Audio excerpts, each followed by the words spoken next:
Hello दोस्तों, तो आप सभी का स्वागत है आपका ही अपने इस यूट्यूब चैनल का नया एकेडमी पॉइंट्स में। तो हम लोग ज्योग्राफी का यानी कि ओरिजिनल क्वेश्चन पेपर जो कि 11th क्लास का होगा, जो कि आपके एग्जाम में सेम टू सेम यही क्वेश्चन आने वाला है। तो चलिए हम लोग क्वेश्चन को देखते हैं। सेम टू सेम आपके एग्जाम में यही क्वेश्चन आएगा, जो कि यहाँ पर क्वेश्चन आपका एग्जाम 1 घंटा 30 मिनट यानी कि 1.5 घंटे का एग्जाम होगा। 50 नंबर का फुल मार्क्स है। देखिए आप लोग का क्वेश्चन फर्स्ट होगा, निम्नलिखित में से किस विद्वान ने भूगोल शब्द का प्रयोग किया। तो राइट आंसर हो जाएगा सी नंबर ऑप्शन, यानी कि C number option right answer इसका हो जाएगा। सेकंड नंबर क्वेश्चन होगा दोस्तों, निम्नलिखित में से कौन सा अक्षांशीय विस्तार भारत के संपूर्ण भूमि के विस्तार के संदर्भ में प्रासंगिक है। Right answer D number option हो जाएगा। अगला प्रश्न होगा दोस्तों, निम्नलिखित में से किस लक्षण को भौतिक लक्षण कहा जाता है। तो मैदान यानी कि बी नंबर ऑप्शन राइट हो जाएगा। नेक्स्ट प्रश्न होगा दोस्तों, निम्नलिखित में से किस देश की भारत के साथ सबसे लंबी स्थलीय सीमा है। तो बांग्लादेश की है। अगला प्रश्न होगा दोस्तों, निम्नलिखित में से कौन सा प्रश्न कार्य कारण संबंध से जुड़ा हुआ। तो कब, यानी कि 5 का right answer D number option हो जाएगा। अगला प्रश्न होगा दोस्तों,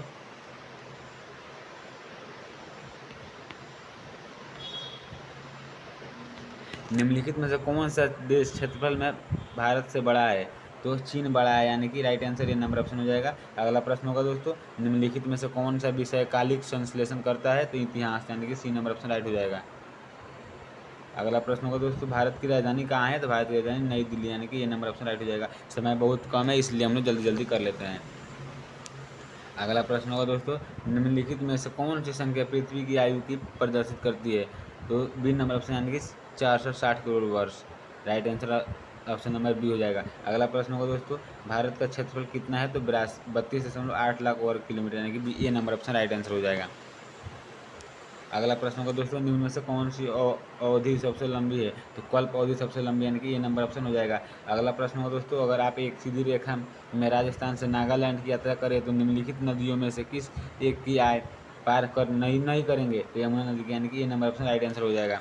अगला प्रश्न होगा दोस्तों, प्रकाश की गति कितनी है। तो 3 लाख वर्ग किलोमीटर, यानी कि 13 का right answer A number option हो जाएगा, 3 लाख किलोमीटर प्रति सेकेंड।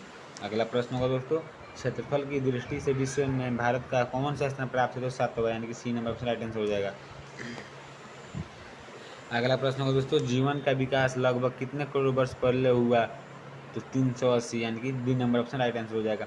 16 नंबर क्वेश्चन होगा दोस्तों, निम्नलिखित में से किस राज्य को सूर्योदय का प्रदेश कहा जाता है। तो राइट आंसर इसका, तो हम लोग चलिए हम लोग को 30 में 25 क्वेश्चन बनाना है, तो इस क्वेश्चन को छोड़ देते हैं, अगले क्वेश्चन को करते हैं। तो हम लोग कर लेंगे 18 नंबर क्वेश्चन, किस नदी के किनारे पटना स्थित है।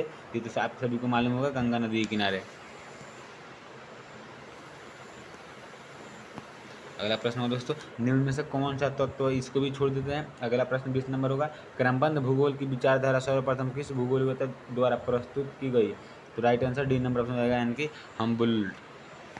अगला प्रश्न होगा दोस्तों, भारत की प्रादेशिक जल सीमा समुद्र तट से कितनी समुद्री मील की दूरी तक है।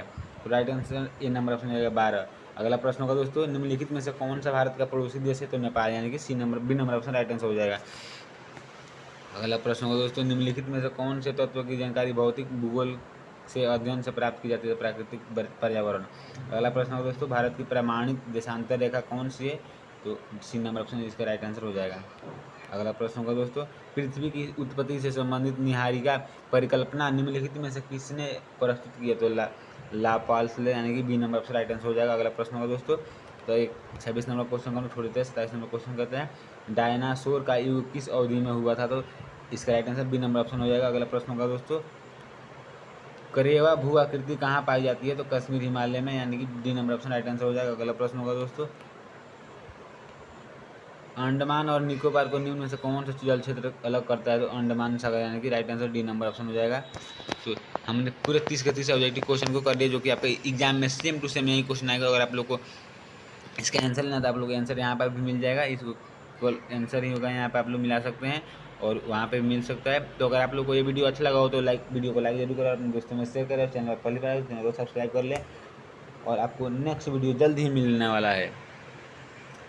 बन रही है।